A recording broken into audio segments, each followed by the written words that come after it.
taking back the night on stolen land. Taking back the night on stolen land. Taking back the night on stolen land. Taking back the night on stolen land. We believe survivors. We believe survivors. We believe survivors. Fight back, land back.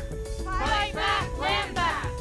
Fight back, land back. We have the power. We have the might. These lands are indigenous. Take back the night. We have the power. We have the might. These lands are indigenous. Take back the night. However we dress, wherever we go. Only yes means yes, and no means no.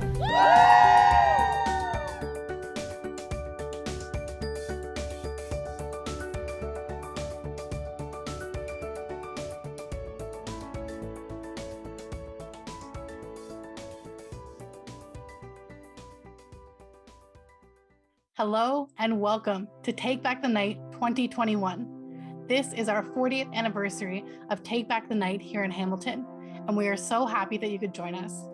And I would also like to start by thanking all of the people who have made Take Back the Night so spectacular for the last 40 years. Our theme this year is Taking Back the Night on Stolen Land. And before I tell you all about why our committee has chosen this theme and all the amazing things you can expect tonight, I'd like to start with a land acknowledgement. I am thankful that I have been able to learn more about land acknowledgements, and I want to start by acknowledging that thanking the land and water is an Indigenous practice that has been shared with settlers, and to also thank those who have shared their knowledge. We thank the land and water because it is integral for all of us. It gives everything life, and we all have a responsibility to care for and respect the land and water. This land that we are on is Anishinaabe and Haudenosaunee Confederacy land, and it is governed by many treaties that all people residing here have a duty to uphold.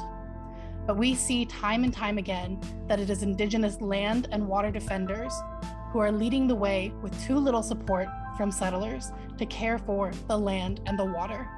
And when we give thanks to the land and water, we also have to acknowledge how capitalism and ongoing colonialism are destroying homes, families, and communities with ongoing violence against the land and water. And we must commit to taking action with Indigenous communities for the protection of these integral, life-giving forces.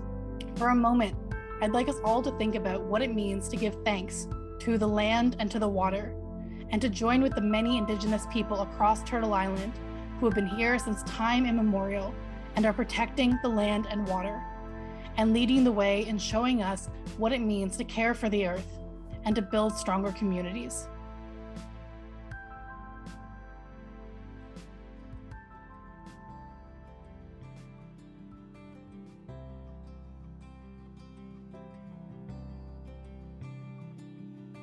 And now I'm excited to share with you more about our theme this year, Taking Back the Night on Stolen Land.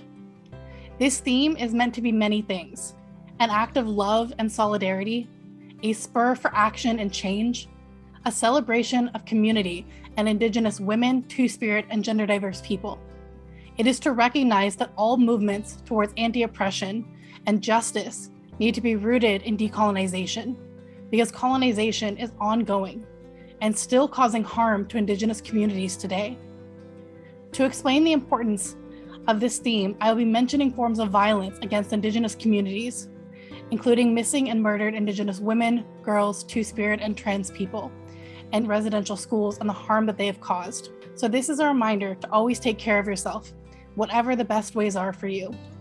Take Back the Night has always been about taking a stand against gender-based violence, sexual violence, and street harassment, issues disproportionately affecting Indigenous communities.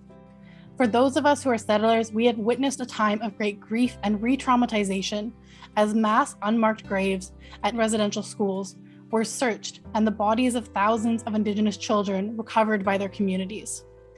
This trauma is intergenerational and has been affecting Indigenous communities long before it was acknowledged by settlers. Indigenous women, girls, and Two-Spirit folks have been murdered and gone missing long before settlers chose to give these acts of violence their attention. It has been Indigenous communities fighting for their communities, fighting for safety and justice, and we must all join these calls to action. And this theme is also meant to honor, celebrate, recognize, and uplift Indigenous women, Two-Spirit, and gender diverse people who are at the forefront of these movements and are leading the way towards a better future for all of us. It is also to showcase the people who are integral to building communities of love, safety, and respect, and to share in and celebrate their truths, their joys, and their wisdom. And tonight, this virtual event will combine awareness with spurs to action and sharing joy. And we hope that everybody will find something in this video that speaks to them. But we also want to acknowledge that parts of this video can be extremely hard to hear, and it is always okay to prioritize yourself and step away. And for survivors of sexual violence and their allies and supporters who may feel affected by this video and want someone to listen, you can always call Sasha's 24-hour support line at 905-525-4162. You are not alone. To connect with others who are joining us in the community watching tonight, use the hashtag TBTN on stolen land to share your thoughts, feelings, and pictures, and to see how many people are connected through this event. We can't wait to hear from you.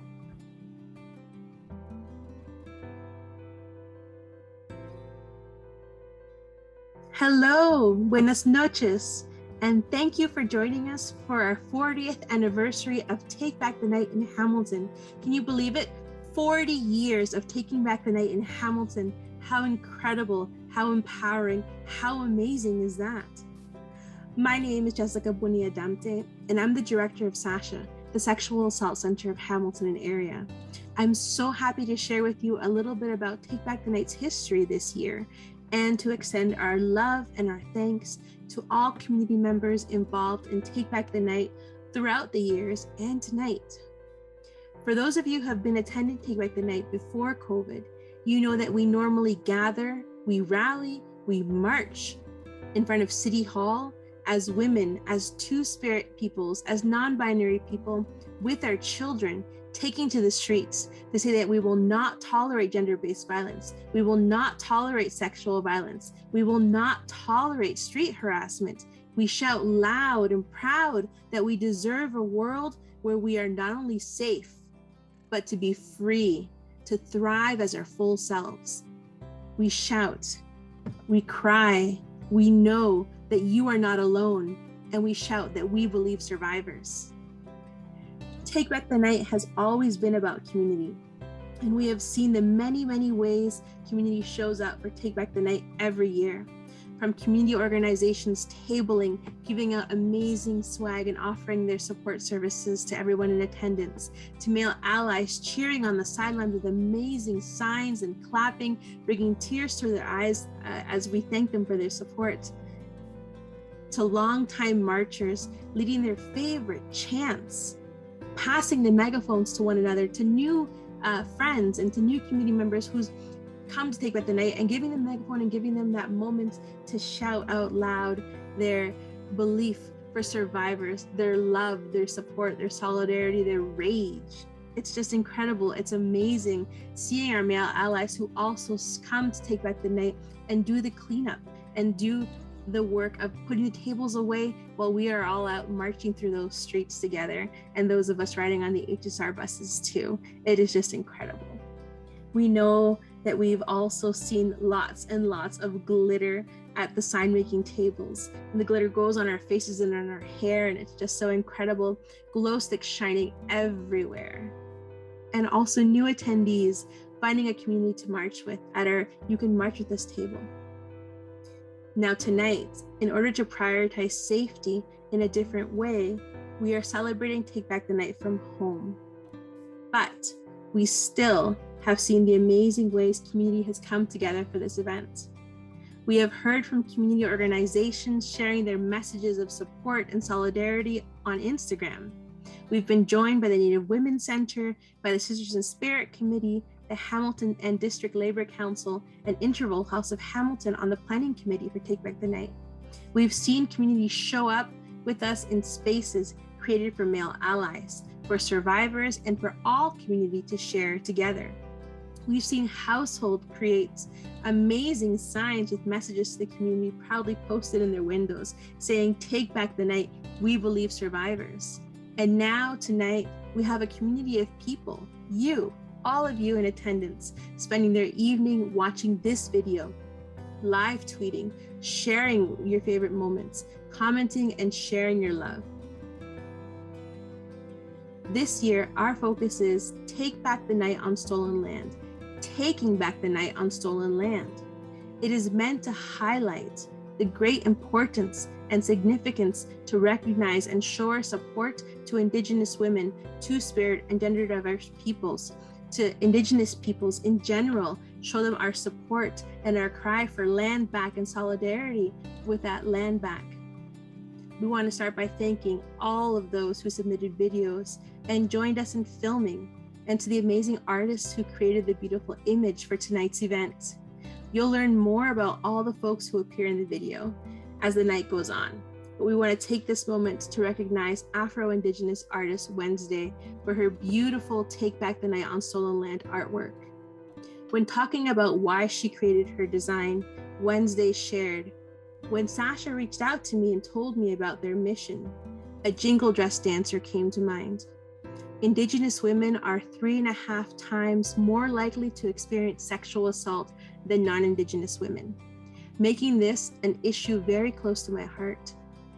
Jingle dress dancers are the healers of our communities, and Sasha's mission to support survivors in their healings inside and out made the dancer and regalia a vital part of this design, as well as openly embracing an inclusive theme in support of our LGBTQ2S+ kin.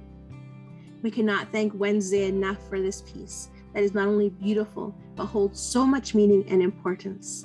We hope you were able to get your t-shirt, and if not your t-shirt, the buttons that we're giving out in community too. We want to say thank you to all our members of our community who have been showing up with so much enthusiasm and have supported Take Back the Night this year and made the event possible and incredible and wonderful in its virtual form. We see your love and support for survivors who need that more than ever. When we can't be together in person, it is still so important that we show up for one another, to demand that we have a world that we can thrive in, and to reach out to those currently experiencing violence or experiencing a reoccurrence of trauma symptoms from witnessing the ongoing violence in our world, from isolation and from a lack of support. If you know someone who's experiencing these hardships, the first thing you can do is to provide support, is to let them know that you believe them always and that they are not alone. And together now as a community, we will take back the night. We will take back the day, we will take back the streets, and we will take back our homes. Together with Indigenous peoples, we cry land back. We are taking back the night on stolen lands, and we demand for those lands to be returned. Together, we will build the communities we need for a better future, and together we will thrive. We hope you enjoy our 40th Take Back the Night. We can't wait to celebrate number 41 in person with the biggest march ever in 2022.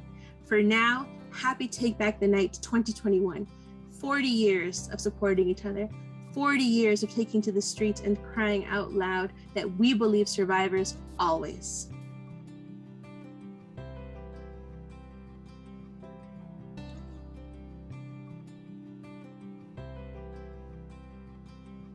And to start off Taking Back the Night on Stolen Land, I am so happy to share with you 2 beautiful songs that have been submitted by community members. The first is sung by Nicole Jones from Mississauga of the Credit First Nations and currently residing in Hamilton. She has been drumming and singing for over 10 years. And she is sharing this honor song sung in Anishinaabe called Anishinaabe Kwe to honor women, girls, and Two-Spirit folks.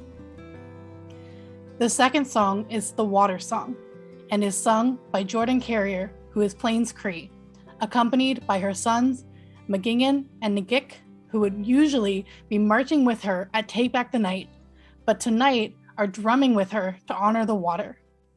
Thank you for sharing your songs with us. Hello, ani Nicole, Rigwani Kwe Dashnakaz, Mississauga the Credit Doanjaba Megazido Dem. Hello everyone, my name is Nicole Jones and my spirit name is Migwani Kwe. I'm from Mississauga to the Credit First Nation and I currently reside in Hamilton, Ontario. I'm also Eagle Clan. I'm very honored to be able to be a part of Take Back the Night on Stolen Land virtual event. Today, I will be singing and sharing an honor song. This song is a very, very old song and it was given to me about 12 or 13 years ago. This song talks about a woman coming into the community and village and bringing life. And the reason why I wanted to share this song is because it's important that we honor our women, girls, and two-spirit folks. Our women are our water carriers and our mothers, and they're the ones that are able to provide life. So I hope you enjoy this song.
Which is Anishinaabe water song here in front of beautiful Lake Ontario.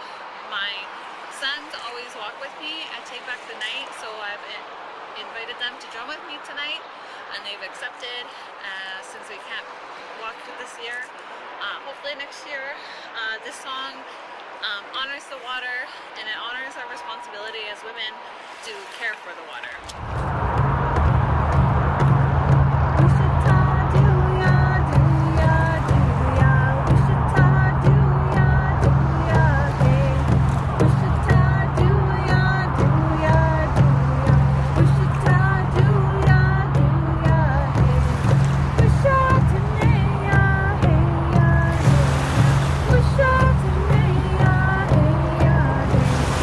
We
My name is Tristan. I'm a two-spirited person here in our Indigenous community, and I came to talk a bit about the Red Dress Project and what these red dresses mean. As you've probably seen them, their color symbolizes the emotion, the anger, and the rage we feel, the blood of these spilt women, and our connection to them. Over 4,000 women are missing in Canada, and the RCMP reports maybe less than a quarter of that. But these aren't just statistics, these are people. These are mothers and aunties and sisters who supported us and took care of us, and now they're gone. Missing or murdered, and nobody's looking for them. It's below society's radar. And that's just how it is. That's just how things were growing up and continue to be. And now I'm hearing people start to realize what's going on that aren't a part of this community with this shock. And I get surprised when I feel my own shock when I think, how did you not realize this was happening? How did you not realize that I showed up with somebody one day and they're gone the next? And that's just another number missing. And I feel angry. I feel so angry it's hard to speak and it's hard to think. And now I'm in front of this camera trying to figure out a way to tell you why you should be angry too, and that's insane. These women are missing. They're gone. And we know what's happening. And if that doesn't make you angry, then I think you need to ask yourself why.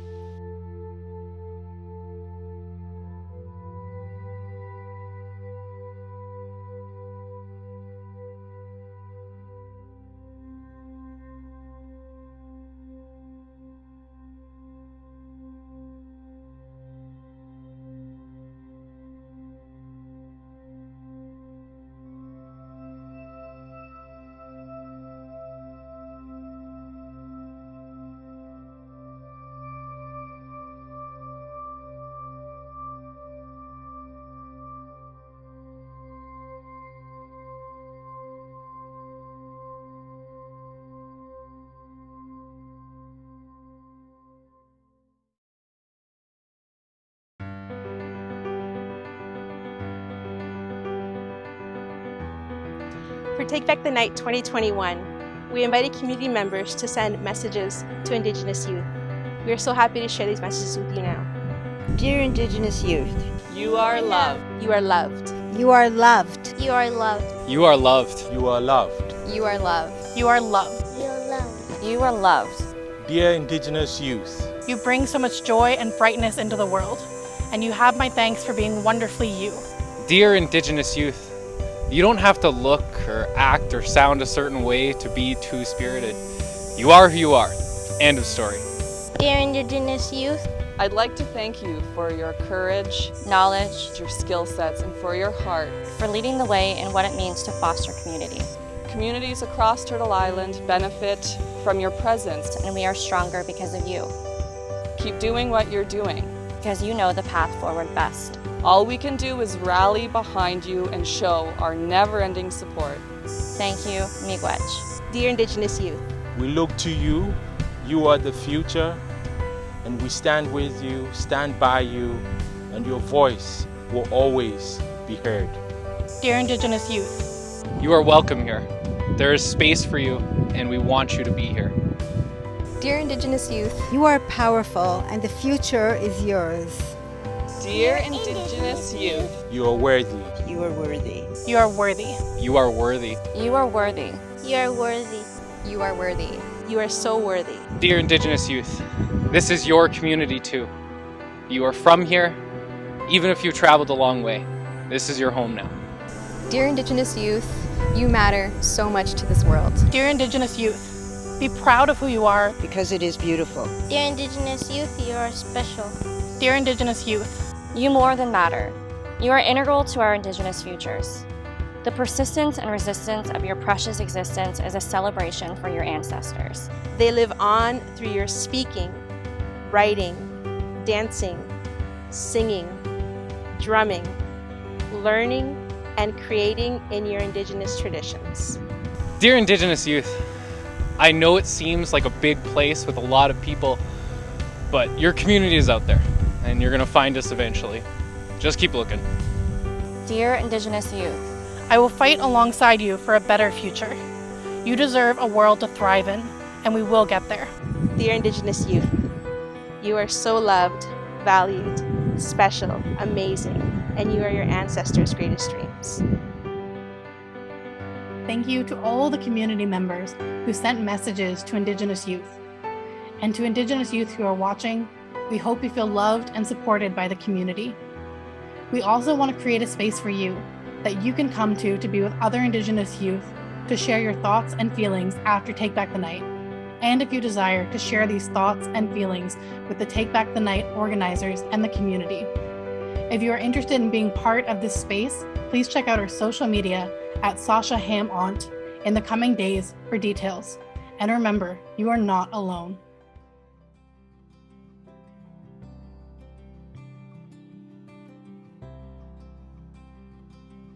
For the next part of Taking Back the Night on Stolen Land, we will be screening 2 short films from Indigenous creators. Both of these films touch on themes of reconnecting with community, culture, and self. The first film, called Beautiful Disaster, by Cher Obadiah, who is Ojibwe and Mohawk of the Turtle Clan from 6 Nations. She enjoys lending her creative energy to healing and transformation, social change, promoting Indigenous culture, domestic violence initiatives, youth-driven projects, and motivating others to recognize their worth. She describes this film as an intimate portrait of her story of domestic violence and how she made the difficult journey out of the psychological trappings of abuse to empowerment and her authentic self.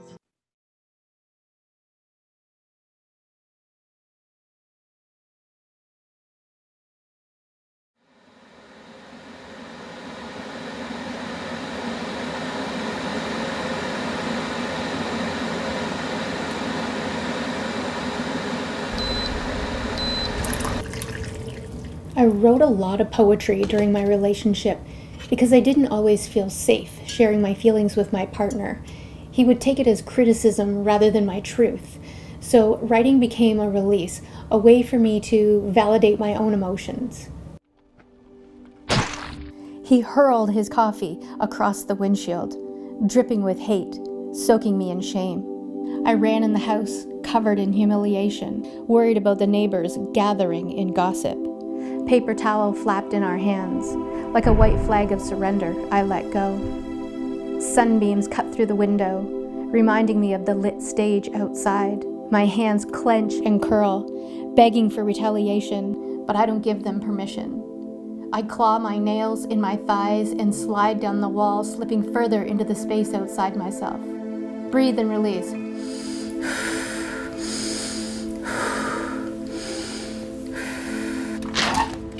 The front door flung open, pulling the plug on my restoration. He cuts me with a look, hits me with words, the undoable kind that damage your mind.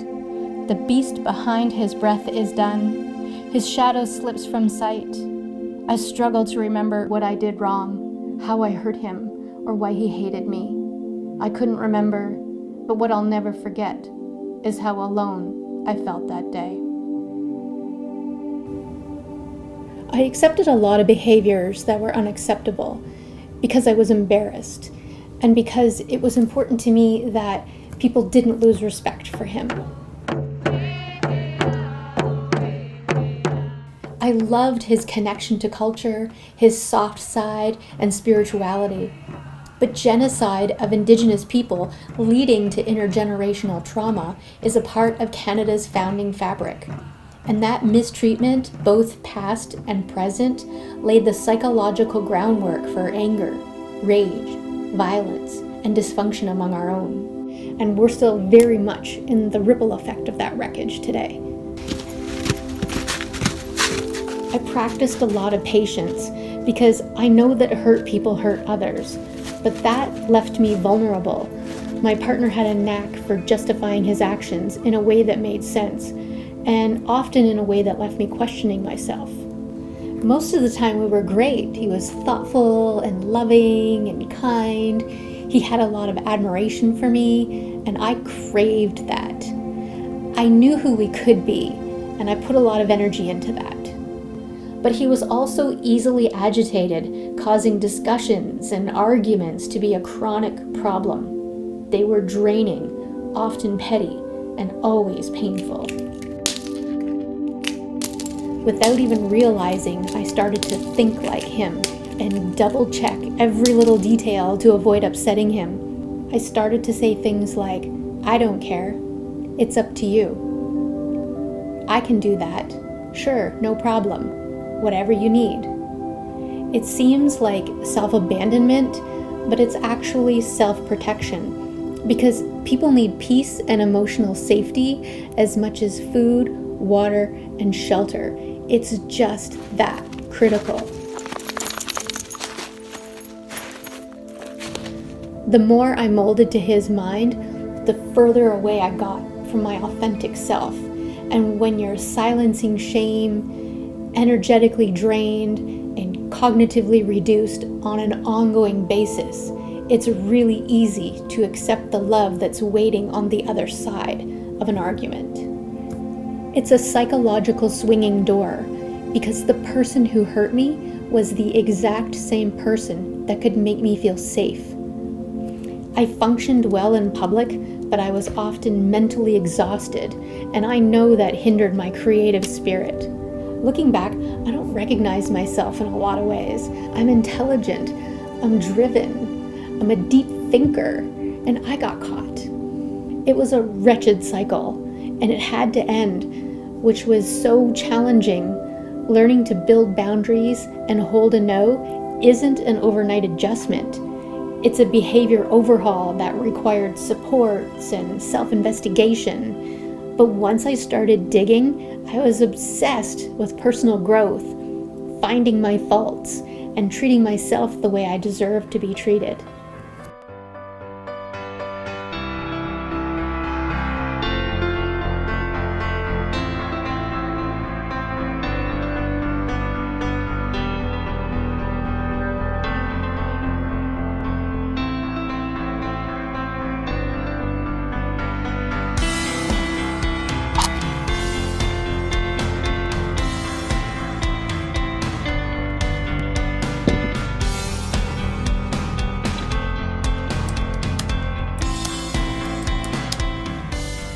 I had lost my independence, and starting over again felt overwhelming.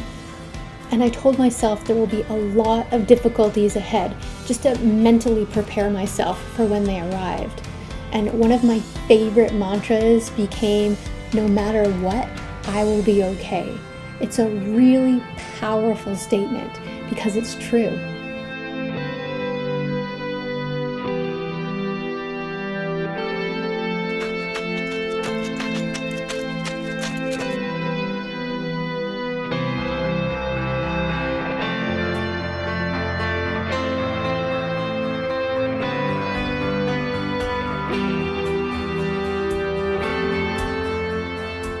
I am so grateful for my beautiful disaster. It caused me to make inner peace my mission, and that path reintroduced me to myself in a deeply loving and connected way.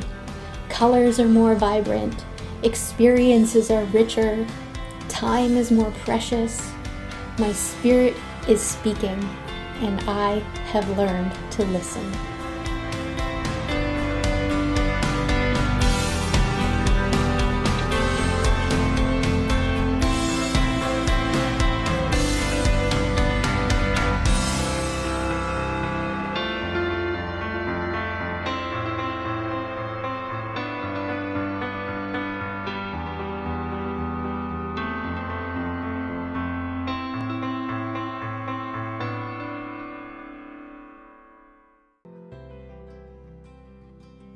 The second film we will be showing is Joy of Reconnection by Jessie Goyette, a Hamilton-based two-spirit Algonquin self-described raccoon, which she tells us means that she will eat up anything she comes across while she wanders aimlessly around the city that makes her feel compelled to consume.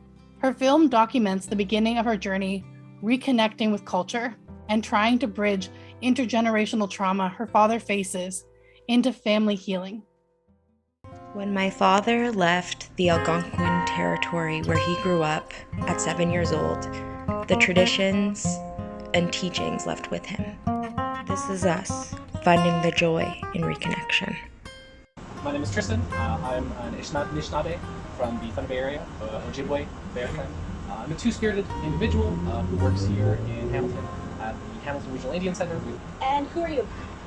My name is Sam. Okay, but Jesse's dad. This is my dad. Just to kind of get us all into that good mind of cooperation and community and connecting with kind of our best selves and the best versions of the people that we can be. So let's just get this started here. Sage. What is sage? So this is a mix of sage and tobacco. Sage is thought to purify us, cleanse us, and kind of make us more likely to follow that good path of wanting good things, not only for ourselves, but for the people around us, including people that we don't generally consider to be people, like the earth and the plants and the animals and things around us that we share this space with, and sometimes forget have their own agency and their own things that they want to do. And then tobacco is seen as a vessel. It's something that can carry, it also cleanses, but it carries our thoughts and our prayers and our hopes upwards towards the Creator. Some people just use their hands, that's totally fine, or they'll have here, which is the eagle's feather. Eagles, particularly amongst Ojibwe, Mohawk clans that live in this area, are seen as very, very close to the spirit realm and the Creator by virtue of kind of just how I live. And so this is kind of like a vehicle to help carry our thoughts and hopes upwards. Cool. So I'll walk you guys through kind of a traditional or semi-traditional Ojibwe smudge, which may be a little different than what some of you guys have seen, because there are a million varieties of this, some for every nation. Yeah, because we're Algonquin, and we probably wouldn't do it like this if we're Indigenous.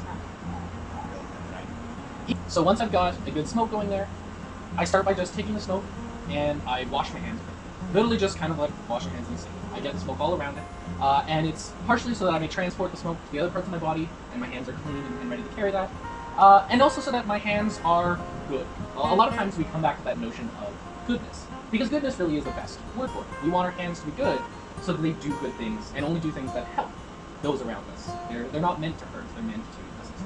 Alright. So I wash my hands in the smoke, I take the smoke, and I place it over my head so that I may think in the good mind and think those good thoughts.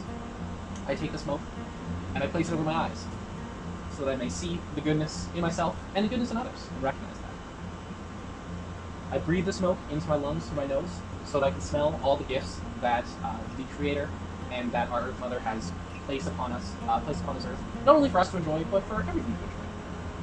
I place the smoke into my mouth so that I may speak only good words and use my mouth and my words and my expression only to build up others and never to tear them down. I place the smoke into my throat so that the words that are caught there and that I haven't had the courage to say are more likely to come out, at least not likely to happen, be out there into the world. I place the smoke onto my shoulders so that they are ready to carry the burdens, whatever they may be, so that I can hold my weight in this community and make sure that I can carry those things that other people maybe aren't able to for whatever reason. I take the smoke and I bring it down to my feet and my legs so that I may walk the good path, which is a concept in a lot of Indigenous thought of we are all going to get wherever we are going eventually. But wouldn't it be nice if we took the good path there? The path that didn't rely on stepping on others or shoving them out of the way, but instead had all of us walking together in peace and goodwill towards it. And then once I've finished, take place in front of you, and allow you to do the same. I'll walk you through it slowly, and it's okay if you don't do it the same as I do, because there is no right way. Any way where you do it where you are feeling good about yourself, that is the good way. And that's all we're looking for. Not perfect, just good. All right.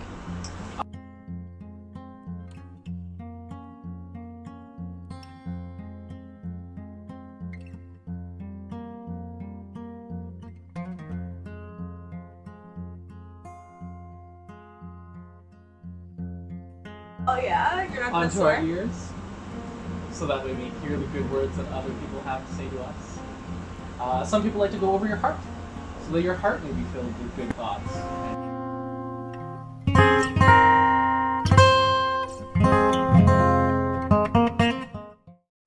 Thank you both so much for sharing your stories and truths with us today.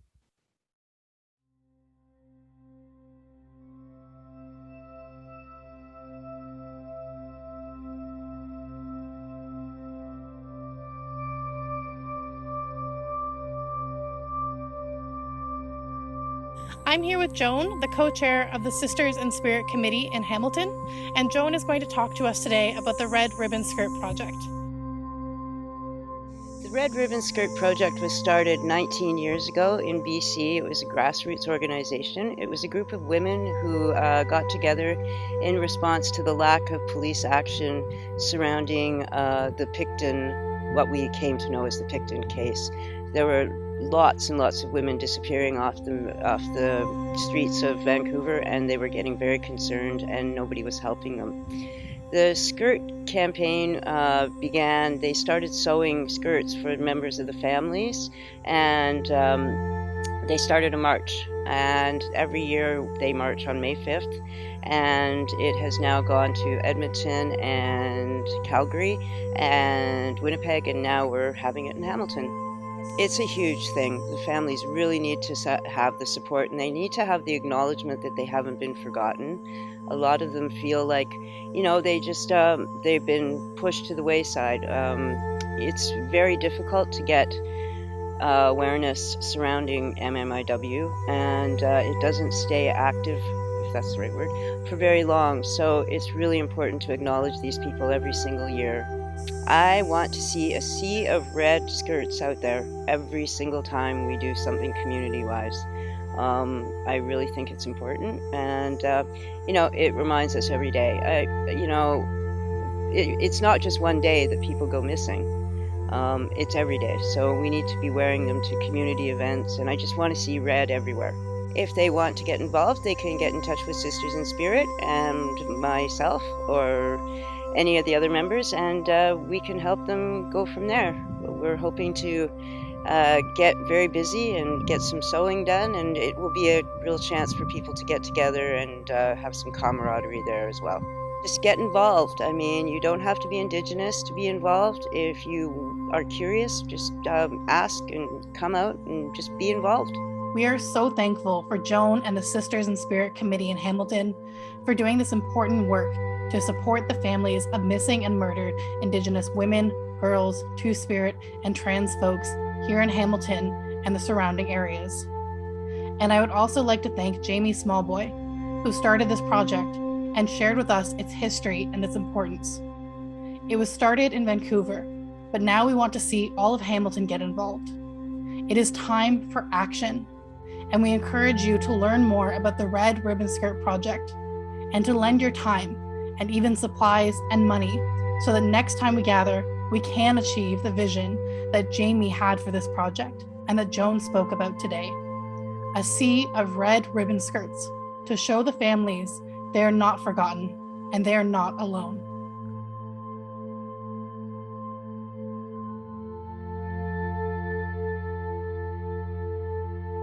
And now, to close the event, we are so thankful to be joined with Spirit Vision again this year for their singing, dancing, and drumming. I am Luke Johns, Cayuga Nation, Killdeer Clan. I'm Kristen Johns, Anishinaabe, Mukwadoda, Bear Clan. Franklin McNaughton, Beaver Clan, Onondaga, Six Nations. Jamie Johns, Lower Cayuga, Killdeer Clan as well. We are Spirit Vision, and this song we're going to do is by Red Spirit called Red Dress. And the song is for us men to protect our women. The language, Kaya no, Kanapewiya, Nakutukatan, Yeswim Nawak, E Kayawak, Kanama Ese, Nakutukatan, Yeswim Nawak. Us men need to protect our women so that no further harm will be bestowed onto them. Protect our women. The chair that we have here is empty to honor the women that could have had fellow singers that are not with us now.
And with that, Taking Back the Night on stolen land has come to a close.